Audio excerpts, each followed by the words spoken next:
जम्मू कश्मीर में लगातार आतंकियों के खिलाफ सेना का ऑपरेशन ऑल आउट जारी है और इसी कड़ी में आपको बता दें जो सेना है वो लगातार हर कोशिश आतंकियों की नाकाम कर रही है, लेकिन आतंकी चाहते हैं कि कश्मीर से भागकर वो अब जम्मू में दहशत फैलाए। लगातार सेना के ऑपरेशन कैसे आतंकियों की कमर तोड़ रहा है, रिपोर्ट आपको दिखाते हैं।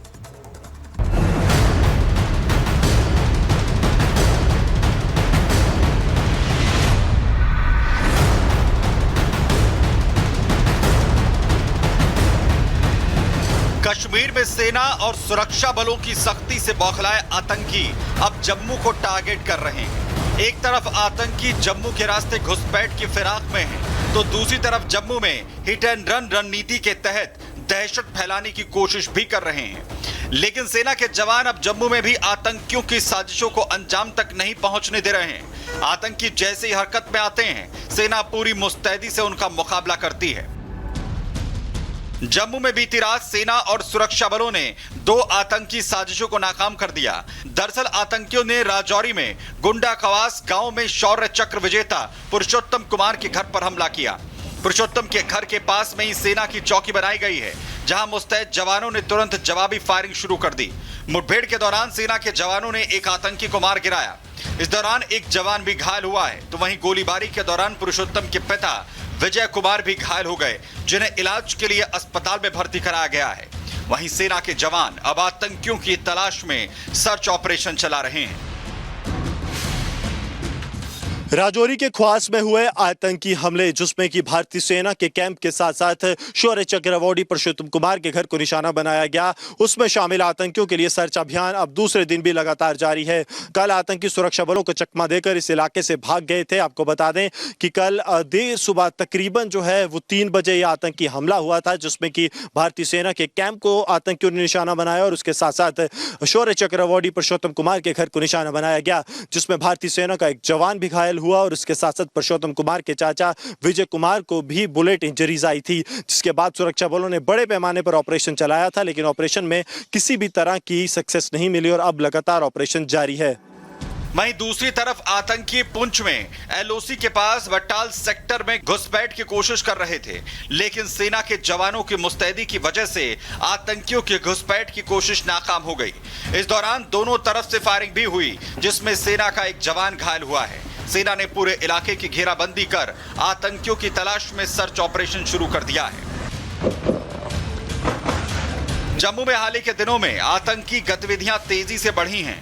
कश्मीर से खदेड़े गए आतंकी और उनके आका अब जम्मू में अपनी पैठ बनाने की फिराक में हैं, लेकिन सेना की मुस्तैदी से उनकी कोशिशें कामयाब नहीं हो रही हैं। सेना जम्मू में आतंकी गतिविधियों को देखते हुए 3 से 4 हजार अतिरिक्त जवानों के साथ करीब 500 स्पेशल कमांडोज की तैनाती की गई है, जिससे कश्मीर के साथ साथ जम्मू से भी आतंकियों को जड़ से उखाड़ फेंका जा सके। Bureau report, Republic Bharat. और अब बात करेंगे बाढ़ और बारिश की। बारिश को लेकर मौसम विभाग ने अलर्ट जारी कर दिया है। अगले 2 दिनों तक भारी बारिश होगी। आपको बता दें मध्य प्रदेश हरियाणा में भारी बारिश होगी। गुजरात, कोंकण, गोवा में भी भारी बारिश के संकेत मौसम विभाग ने दिए हैं। इसके अलावा महाराष्ट्र और मध्य प्रदेश में भी भारी बारिश होगी। हरियाणा, दिल्ली में हालांकि गरज के साथ छिटपुट जो बारिश है वो हो सकते हैं, यानी दिल्ली एनसीआर में ज्यादा तेज बारिश नहीं होगी, लेकिन गुजरात, कोंकण, गोवा की बात करें तो यहां भारी बारिश के संकेत दिए गए हैं। इसके अलावा आपको बता दें महाराष्ट्र और मध्य प्रदेश में भी भारी बारिश होगी। हालांकि दिल्ली और हरियाणा को लेकर मौसम विभाग ने कहा है कि छिटपुट बारिश हो सकती है गरज के साथ।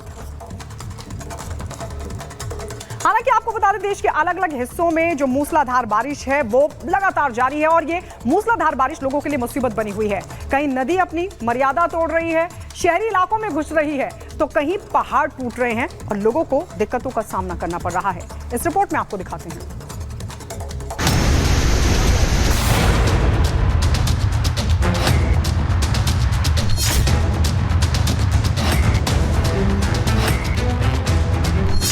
कुदरत जब अपनी मनमानी पर उतर आए तो क्या अंजाम होता है, इसका गवाह इस वक्त पूरब से पश्चिम और उत्तर से लेकर दक्षिण तक आसमानी कहर से कराहता देश दे रहा है।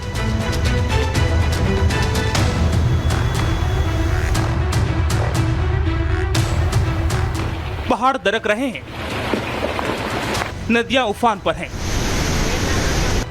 देश भर के कई राज्यों में भारी बारिश के बाद बेहद बुरा हाल है। मुंबई भारी बारिश के कारण थमसी गई है, तो असम में बाढ़ से हाहाकार मचा हुआ है और अब तक 60 से ज्यादा लोगों की मौत हो चुकी है। उत्तराखंड में भारी बारिश के कारण हुए भूस्खलन के बाद कई जिलों का संपर्क अन्य जगहों से कट गया है। गुजरात का हाल भी कुछ ऐसा ही देखने को मिला। गुजरात के मांगरोल, गिर, तालाला, मालिया, हटीना और जूनागढ़ समेत गिर सोमनाथ जिलों के आसपास के अन्य क्षेत्रों में बारिश ने भारी तबाही मचा रखी है। गुजरात के मुख्यमंत्री भूपेंद्र पटेल ने भारी बारिश से हुए नुकसान का आकलन करने के लिए जूनागढ़ और पास के गिर सोमनाथ जिले के कुछ हिस्सों का हवाई सर्वेक्षण किया और स्थिति का जायजा लिया। बात मध्य प्रदेश की करें तो मध्य प्रदेश के दमोह में रात भर हुई बारिश ने पूरे शहर को जलमग्न कर दिया। दमोह शहर में हुई जोरदार बारिश ने जनजीवन अस्त व्यस्त कर दिया। महज 2 घंटे में हुई झमाझम बारिश से शहर के कई इलाकों में पानी भर गया। वहीं उत्तर प्रदेश में भी बाढ़ से कई जिलों में हाहाकार मचा हुआ है। लखीमपुर खीरी में दुधवा नेशनल पार्क में पानी भर जाने से हाथियों से निगरानी की जा रही है। पहाड़ों पर हो रही लगातार बारिश के चलते नेपाल की नदियों ने उत्तर प्रदेश के लखीमपुर खीरी में कहर बरपा रखा है। हालात ये हैं कि बाढ़ का पानी हाईवे तक पहुंच गया है। लखीमपुर पीलीभीत हाईवे पर नदी की तरह बहाव को देखते हुए प्रशासन ने आवागमन बंद कर दिया। तो वही भारत नेपाल की सीमा से सटे दुधवा नेशनल पार्क के जंगलों में भी जल प्रलय नजर आने लगा। आसमान से ऐसी आफत बरस रही है कि जहां तक देखो वहां बस पानी ही पानी है। क्या सड़क, क्या रेल की पटरियां, सब पानी में ऐसे डूबे हैं। कहीं सैलाब तो कहीं हाहाकार वाली स्थिति है। कहीं गाड़ियां बह गई तो कहीं लोग बह गए। मानो ऐसा लग रहा है जैसे पानी कोई बर्बादी की कहानी लिख रहा हो। कर्नाटक में भी प्रकृति का भयंकर कहर देखने को मिल रहा है। उत्तर कन्नड़ जिले के शिरूर गांव में भूस्खलन के चलते लापता हुई एक महिला का शव मंगलवार को तलाशी अभियान के दौरान गंगावली नदी से बरामद किया गया। इसके साथ ही घटना में मरने वालों की संख्या बढ़कर 8 हो गई है, तो सेना का रेस्क्यू ऑपरेशन लगातार जारी है। क्या यूपी, क्या बिहार, क्या कर्नाटक, क्या गुजरात, पहाड़ों का हाल तो पहले से बेहाल है। जहां देखो वहां बाढ़ बारिश ने आफत मचा रखी है।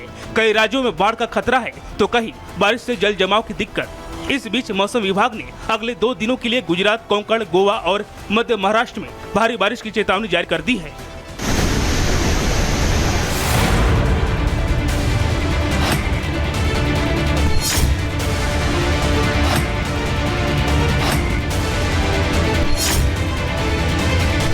मौसम विभाग का कहना है कि इन राज्यों में जबरदस्त वर्षा हो सकती है, लेकिन दिक्कत यह है कि मौसम विभाग ने खासकर महाराष्ट्र के जिन इलाकों के लिए हाई अलर्ट जारी किया है, उन इलाकों में पहले ही पिछले 4 दिनों से लगातार बारिश हो रही है।